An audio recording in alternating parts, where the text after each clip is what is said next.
Il est impossible de décrocher de toutes les informations dans cette vidéo.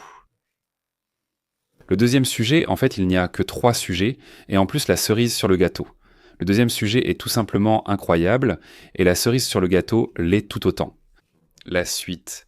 Voici encore un conseil pour les garçons, comme il l'a dit aux garçons. Je pense que c'est l'une des choses dont les garçons ont souvent besoin. L'une des choses les plus précieuses que j'ai apprises en tant que garçon, c'est qu'à l'université, j'avais un professeur. Gay. Vous avez besoin de cette personne dans votre groupe d'amis. Donc, si vous avez un garçon qui est gay ou non-binaire, ou peu importe qui c'est, ils ont quelqu'un vers qui se tourner et dire « Je ne suis pas seul ». Obama, tu pourrais te taire, frère. Ça suffit. Je ne sais pas où tu voulais en venir. Et il me semble que toi non plus. Il me semble qu'il a failli avouer qu'il est homosexuel et qu'il a eu un petit délire quand il était à l'université avec ce professeur. Mais à mon avis, il s'est rappelé qu'il était devant le monde entier et que les gens allaient découper certains moments, alors il s'est un peu calmé. Et je le dis sérieusement, je ne plaisante même pas. Je pense qu'Obama était un peu comme ça, il en a révélé juste assez pour que vous compreniez d'où ça lui vient. Je pense qu'en prison, Barack trouvera beaucoup d'amis homosexuels avec qui il pourra discuter de ses problèmes et de ceux du peuple. Souvenez-vous, lors de sa première conférence de presse après l'inauguration, Trump nous a expliqué quelle serait la direction à suivre. Très mal, il s'est traité à tout le monde très mal. Si vous regardez l'enquête de Mueller, c'était une arnaque. Parce qu'elle a été organisée illégalement, elle était basée sur de faux documents et des dossiers falsifiés. Regardez ce qui s'est passé, combien de personnes ont souffert, leurs vies ont été détruites. Et rien n'est arrivé à ceux qui ont fait ça et lancé cette arnaque. Où est Comey? Pourquoi? Où est Comey? Que se passe-t-il avec McCabe? Que se passe-t-il avec Lisa, Peter Strzok et Lisa Page? Que leur arrive-t-il? C'était un coup monté total, une honte pour notre pays. La presse s'est alors déchaînée contre Trump, le traitant de président en colère et menteur. Maintenant, après que Tulsi Gabbard a publié une énorme quantité de documents prouvant que tout ce qu'a dit le président Trump était vrai, qu'il existait un complot criminel visant à piéger Donald Trump et à saper son administration qui venait tout juste de commencer. Maintenant, Chuck Grassley lance une attaque sur plusieurs fronts. De nouveaux documents déclassifiés montrent que le FBI, sous la direction de Comey, l'inspecteur du ministère de la Justice, a dissimulé le scandale des courriels de Clinton. Son équipe a avalé le dossier Steele et les mensonges et a poursuivi la supercherie sur la collusion avec la Russie tout en adoptant une approche douce envers Clinton. Je veux que vous remarquiez comment le front d'attaque des partisans de Trump s'élargit. Nous avons Chuck Grassley, disons-le, oui, un sénateur très âgé mais toujours très vif, a introduit un autre dérivé de Hillary, qui était coupable pratiquement de la même trahison envers la patrie. La suppression des emails, la compromission de l'ambassadeur en Libye et l'utilisation d'un serveur non sécurisé pour les conversations. Et alors qu'on a été blanchi et protégé par les mêmes personnes qui ont organisé la persécution de Trump et la grande tromperie de décembre, la tromperie du pays, qui maintenant est effrayée, mais loin d'être composée d'idiots. Il est possible de tromper une partie du peuple, et de temps en temps, mais il est impossible de tromper une société d'individus, d'individualistes, tout le temps et indéfiniment. Le grizzly américain s'est réveillé. Maintenant, chers démocrates, vous allez vraiment passer un mauvais moment, et cela va durer longtemps. Et voici Benny Johnson, avec une audience de 5,5 millions de spectateurs, qui raconte l'histoire d'un rapport récemment déclassifié sur la façon dont on nous a menti à propos de l'enquête sur Hillary Clinton. Un rapport déclassifié de l'organisme de surveillance du ministère de la Justice révèle que le FBI a mené l'enquête sur les emails de Clinton avec négligence. Les documents témoignent d'une négligence extrême et d'un manque de rigueur dans l'enquête du FBI sur la correspondance et la mauvaise gestion des documents par l'ancienne secrétaire d'État Clinton. Parce que tous pensaient que Hillary Clinton deviendrait leur patronne, non? Personne ne voulait porter le chapeau. Elle devait devenir présidente. Rappelez-vous, sous la direction de Comey, le FBI n'a pas effectué le travail d'enquête de base et a négligé des procédures et des preuves clés. une approche négligente du FBI sous la direction de Comey. Peut-être même un manque d'effort délibéré dans l'enquête sur l'affaire Clinton contraste fortement avec l'enquête énergique sur la prétendue collusion de Trump avec la Russie, qui était basée sur le dossier Steele non vérifié et désormais totalement discrédité. Selon lui, le processus de prise de décision de Comey est empreint d'engagement politique. Eh bien, qu'est-ce que nous voyons ici? Le FBI n'a pas enquêté sur la clé USB essentielle dans l'affaire des courriels de Clinton, rapporte l'organisme de surveillance du ministère de la Justice. Regardez-moi ça. Selon une partie du rapport de l'organisme de surveillance, publié il y a à peine une heure, le FBI a à peine prêté attention à la clé USB cruciale. Au cours de l'enquête sur l'utilisation par Hillary Clinton d'un serveur de messagerie privée pendant qu'elle était secrétaire d'État, une source confidentielle a remis au FBI des clés USB contenant des données du département d'État obtenues à la suite de cyberattaques, y compris des courriels du président Obama. Ce rapport indique clairement qu'Obama a également été piraté via la messagerie électronique d'Hillary Clinton. Selon l'annexe déclassifiée du rapport de l'inspecteur général de juin 2008, les autorités fédérales ont refusé de procéder à une analyse approfondie de ces clés USB en raison de préoccupations concernant les données personnelles obtenues lors du piratage. Et ce, malgré une note interne qui concluait à la nécessité d'évaluer les risques pour la sécurité nationale liés aux serveurs de Clinton et d'Obama. Autrement dit, on a commencé à nous dire que le scandale de la fuite d'informations concernant Clinton impliquait aussi Barack, Obama et ses acolytes. Ils ont gelé l'enquête, trompé le peuple et clos l'affaire par le fameux discours de Comey au Congrès. À mon avis, oui, au Congrès. Il y a dit à peu près ceci. Peut-être que c'était une conférence de presse, mais c'était quand même le Congrès. Je pense que oui, elle l'a fait donc. Oui, c'est un crime, mais aucun procureur ne prendra cette affaire. Qu'est-ce que cela voulait dire? Et si un procureur s'était occupé de cette affaire, on lui aurait arraché tout ce qui pend mal sur lui. Mais Comey, oui, en réalité, jusqu'au rapport, il ne savait pas dans quelle direction il allait tourner. Le timon. Un rapport récemment déclassifié du ministère de la Justice montre qu'Obama n'était pas disposé à s'occuper du scandale autour des emails d'Hillary Clinton. C'est pourquoi il a ordonné au FBI d'étouffer cette affaire. Incroyable. Tout pointe vers Obama. L'application montre que Comey et ses subordonnés corrompus du FBI ont délibérément saboté l'enquête sur l'affaire Clinton et ont refusé de prendre des mesures d'enquête élémentaires qui auraient révélé à quel point Clinton avait gravement mis en danger la sécurité nationale. Parfois, ces choses s'expliquent mieux en chanson, me semble-t-il. Rappel des actions de James Comey envers Hillary Clinton lors de sa conférence de presse controversée. Après qu'Hillary Clinton ait déclaré publiquement des dizaines de fois qu'il n'y avait aucune information confidentielle sur son serveur, James Comey a dit « Oh, si, il y a des centaines de documents contenant des informations confidentielles. Tout cela est illégal et nous n'allons rien faire à ce sujet. » Mais à la fin, il a joué sur les deux tableaux. Hillary ment. Il y avait plein de documents secrets, des informations qu'elle a donc vendues. Elle a enfreint la loi et nous n'allons rien faire à ce sujet et nous n'avons pas l'intention de le faire. Le moment est enfin arrivé. C'est étrange de voir la panique en ce moment. Un vaste complot visant à transformer Abon en arme, ouvrant la voie à un procureur spécial. Oh bébé, on dirait qu'un procureur spécial va être nommé et les gens sont très nerveux. Quand James Comey a publié cette vidéo, le gars avait l'air d'avoir vu un fantôme. En ce moment, Barr est en grand danger. Trump et les responsables à la tête du ministère de la Justice frappent jour après jour contre le barrage, essayant d'en faire une autre filiale dorée à la feuille de Trump. Notre meilleur espoir, c'est que de bonnes personnes restent et fassent ce que Marin a demandé. Ayez toujours le courage de faire ce qui est juste. Un tel comportement peut entraîner un renvoi, mais c'est une question d'honneur. Maintenant, il propose aux Américains de se battre pour que son commis ne soit pas mis en prison. Vous pouvez être renvoyé pour cela, mais c'est très honorable. Il est honorable d'être renvoyé en luttant pour la liberté de commis. Et vous, qu'en pensez-vous?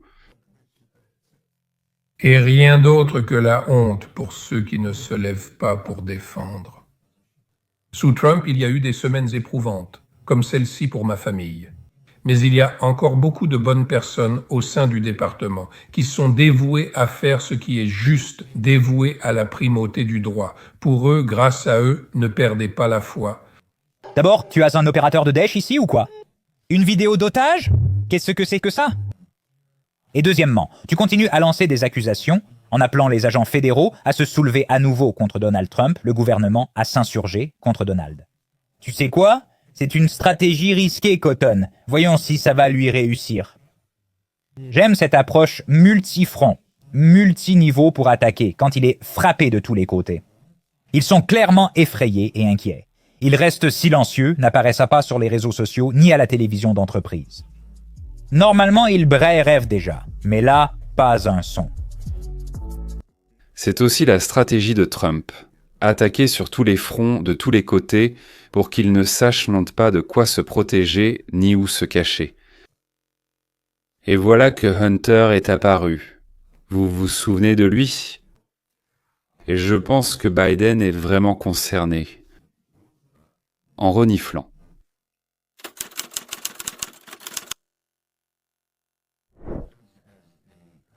Les drogues n'étaient pas vraiment un problème sérieux avant l'apparition du crack, cette drogue puissante et dangereuse, qui ne sait pas que... Ce qu'est le crack. Et c'est une version bon marché de la cocaïne qu'on fume, et elle contient, en plus de la cocaïne elle-même, de l'ammoniac et du bicarbonate de soude. Pour rester défoncé, il faut tirer une taffe toutes les 5 minutes, et on peut vivre comme ça pendant des années. Et quand vous entendez un bip, il y aura des bips dans la vidéo, cela signifie que Hunter a lâché un gros juron.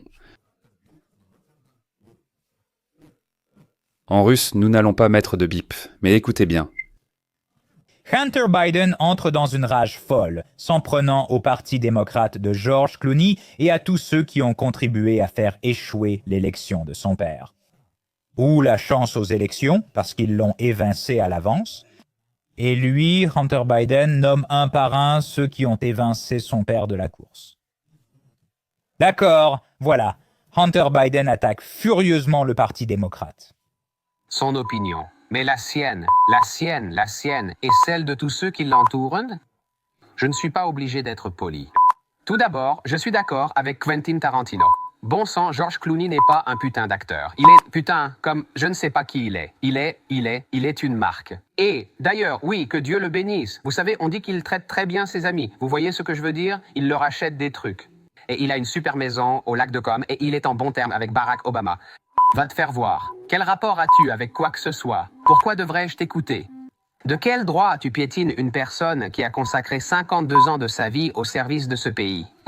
Et décider que toi, George Clooney, tu vas publier en gros une page entière dans Pour que moi. Et James Carville, qui n'a pas participé à une course depuis 40 foutues années. Et David Axel Roth, qui n'a eu qu'un seul succès dans toute sa carrière politique. Et c'était Barack Obama, et c'était grâce à Barack Obama, pas à ce foutu David Axel Roth.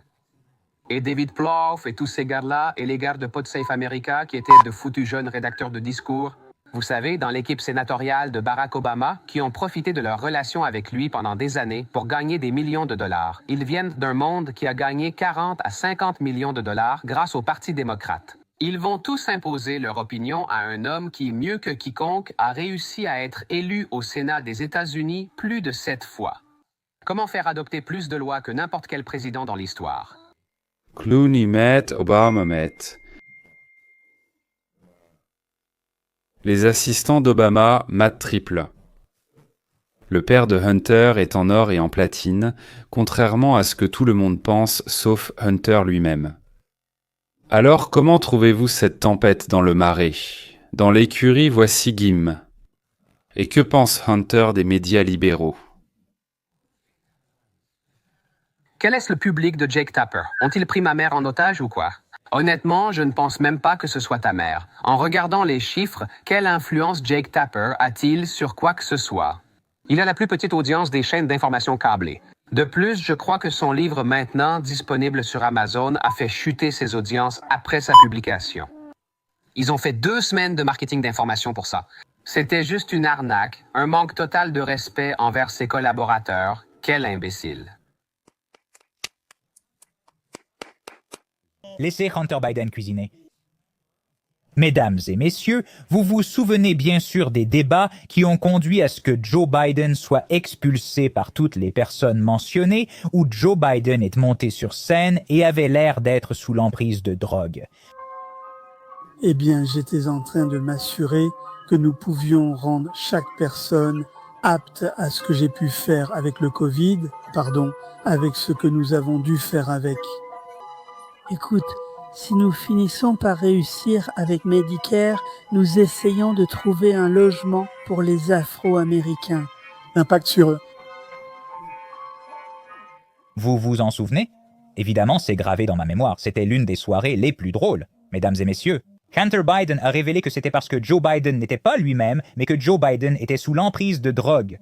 Hunter Biden suggère que son père était sous l'emprise de drogue, avant les débats tristement célèbres sur « Il a 4,21 ans et a fait le tour du monde.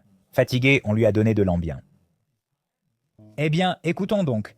Ce qui s'est passé lors de ces débats, il a fait le tour du monde. En fait, il aurait pu parcourir une distance équivalente à 3 fois le tour du monde. Oui, il a 81 ans, il est épuisé jusqu'à l'os. On lui donne de l'Ambien pour qu'il puisse dormir, il monte sur scène et il a l'air d'un cerf pris dans les phares.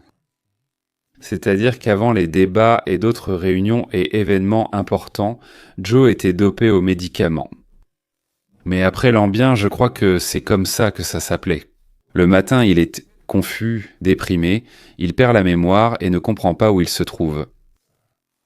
C'est dans cet état qu'ils l'ont présenté au débat. Hunter affirme que son père a été piégé pour l'écarter. Hunter. Biden a également révélé dans une autre interview qui sort aussi aujourd'hui, Hunter. J'ai dit que c'est Nancy Pelosi qui a poussé son père hors du bureau.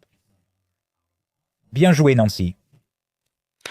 Ils ont pris une décision claire. Décision.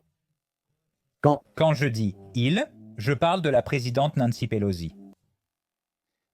Donc Hunter Biden a un niveau d'échec un peu fou, mais très divertissant dans tout le petit cercle des podcasts. Il a même poussé le président du Salvador, Nayib Bukele, à commenter que Hunter Biden renifle du lait en poudre. C'est parce que Hunter Biden dit que s'il était président, il envahirait le Salvador. Pensez que nous devons abandonner toutes nos valeurs pour diriger. Je dis, allez vous faire voir, comment allons-nous ramener ces gens de ce foutu Salvador? Parce que, je vais vous dire, si je devenais président dans 2 ans, ou dans 4 ans, ou dans 3 ans, je prendrais le téléphone et j'appellerais le président du Salvador. Et je dirais, soit vous les renvoyez sacrément chez eux, soit je ferai semblant d'envahir. C'est un sacré crime, ce qu'ils font. D'accord, Hunter Biden pète aussi un câble à cause des hommes blancs. Hunter Biden se présente à la présidence, n'est-ce pas? Il a expliqué quelles compétences il possédait qui l'ont rendu si précieux pour la compagnie gazière ukrainienne. Ou une crise de nerfs. Hunter Biden, c'est une chose légendaire. J'espère qu'il donnera plus d'interviews. J'aime ça. J'espère aussi vraiment que Hunter, sa mère Jill, son oncle et tous les autres Biden offensés donneront des interviews tous les jours. Parce que si nous manquons de rire et de divertissement, ce sera un excellent divertissement du matin et du soir. Et j'aimerais aussi beaucoup voir l'arrestation de Barack Obama et voir la réaction joyeuse de Michelle Obama à cette arrestation. Ce serait génial d'écouter les audiences sur l'affaire de Comey, Brennan, Clapper, Loretta Lynch, Susan Rice ou d'apprendre qu'ils se sont enfuis au Nigeria. Tout cela sous le couvert de la nuit et là-bas ils ont été réunis par les indigènes. Ce serait aussi bien de savoir combien d'argent volé à nous tous a été pris aux Clinton, y compris leur fille Chelsea, qui en a eu un peu aussi.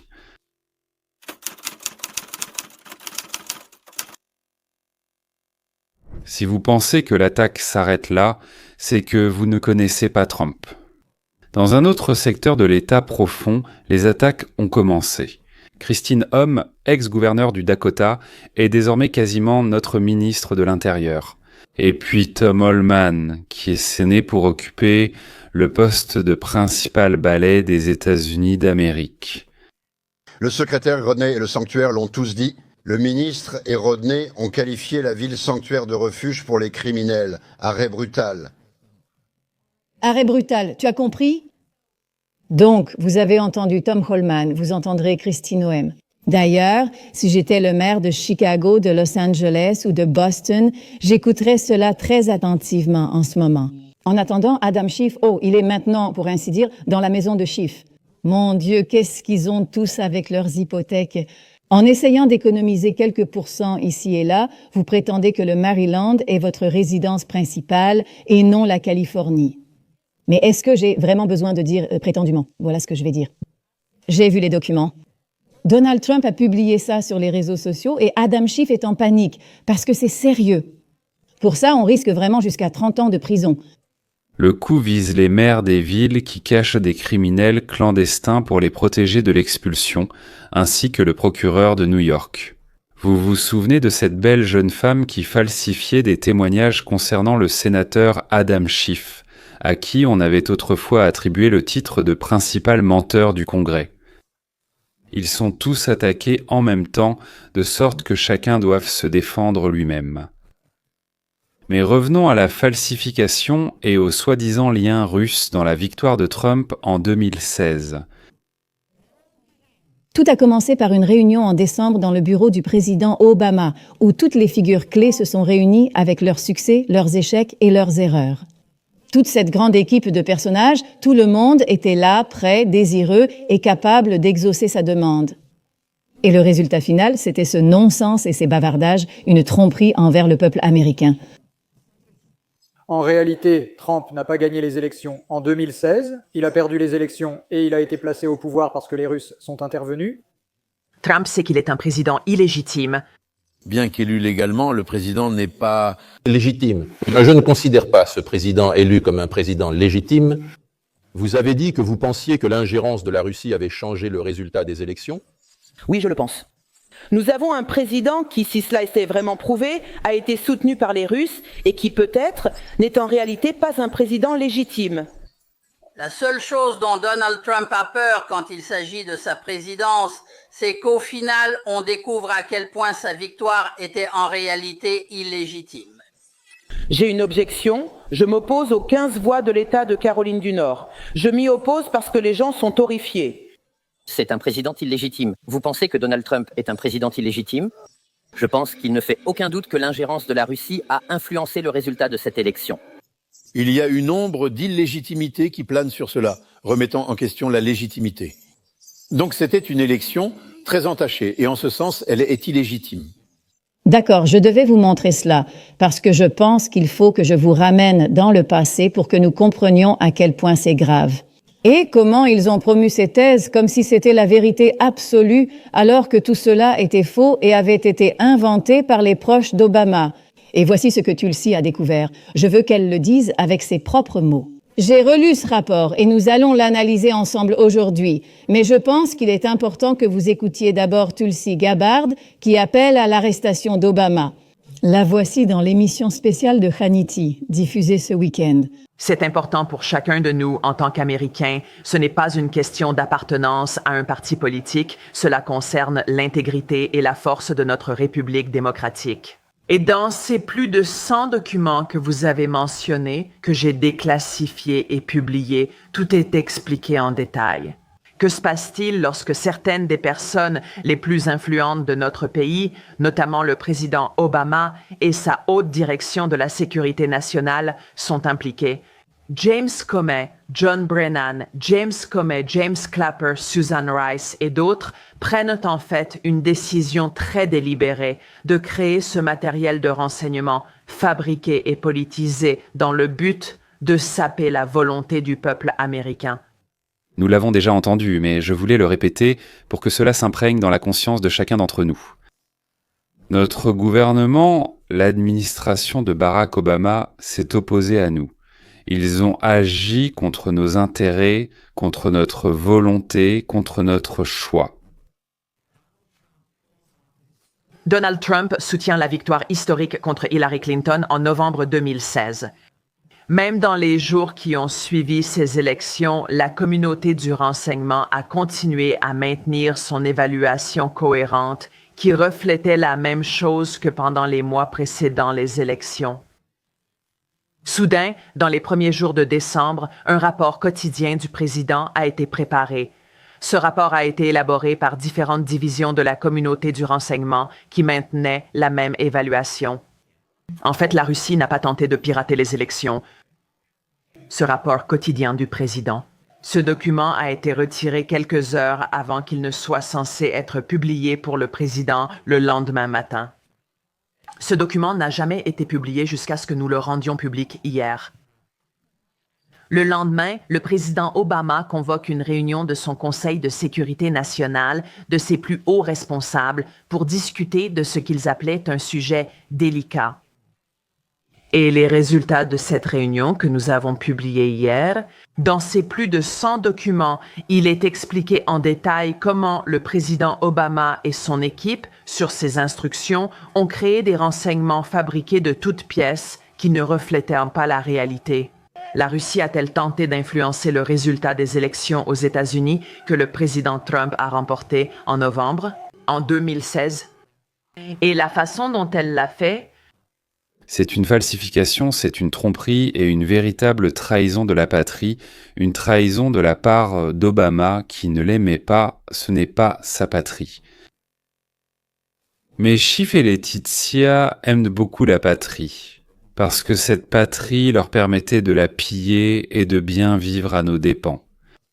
Eh bien, ces idiots qui paient des impôts. Et voici Trump. Shifty Shift, il écrit Hitry Schiff, écrit-il. Il a de sérieux problèmes après avoir falsifié des documents pour obtenir un crédit. Il a dit un jour que mon fils irait en prison à cause de l'escroquerie que Schiff a illégalement montée avec des démocrates corrompus, pour organiser un véritable coup d'État, comme celui avec lequel nous avons débuté le spectacle. Mon fils n'a rien fait de mal, il ne savait rien de cette histoire inventée, c'était une tragédie américaine, écrit-il. Maintenant, Shifty doit payer le prix de la prison pour un vrai crime, et non pour celui inventé par des procureurs corrompus. Oh, tu fais bien? Voici ce qu'il a publié.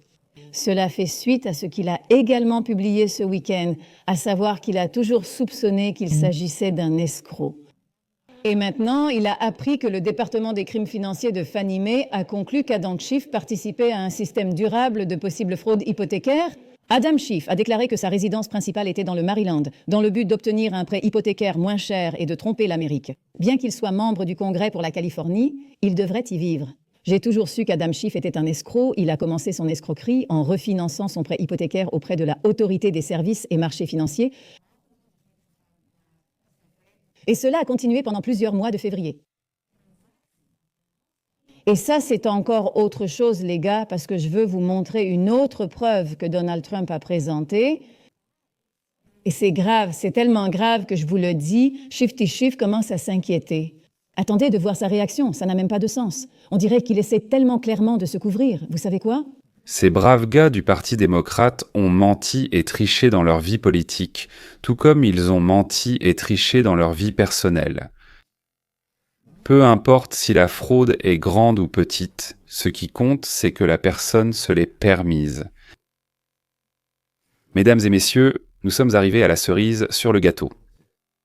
Mais avant cela, mon livre Capitalisme 101 était gratuite. Tout simplement parce que nous sommes des personnes partageant les mêmes idées, ou peut-être simplement des penseurs, parce que ceux qui ne regardent pas les faits, qui n'utilisent pas leur tête pour penser, ne sont pas des penseurs. Et un perroquet et un crocodile, en même temps un singe et un éléphant. Voici Bichenka sur le gâteau.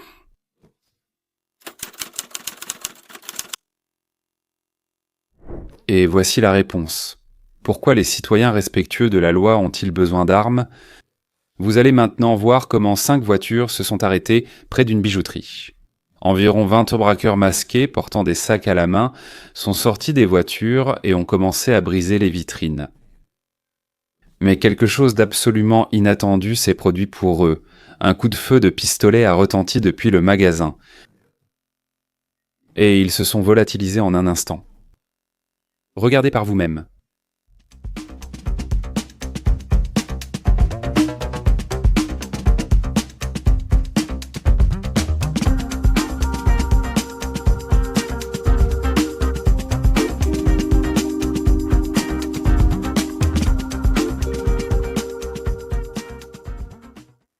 Et qu'est-ce qui se serait passé sans le pistolet? Un braquage. Peut-être qu'ils auraient frappé quelques employés, auraient eu le temps de prendre quelques babioles, les auraient emportées, les auraient rendues aux propriétaires, auraient reçu leur part et seraient rentrés chez eux avec de l'argent honnêtement gagné. Et la police, vous demandez, serait venue, aurait tout noté, serait repartie, aurait entré les informations dans les ordinateurs et, après avoir reçu le salaire que nous leur payons, serait rentrée chez elles pour rapporter l'argent à leur famille. Tout le monde est content. Pour une raison ou une autre, nous sommes contrariés. Eh bien, Seigneur, à la prochaine.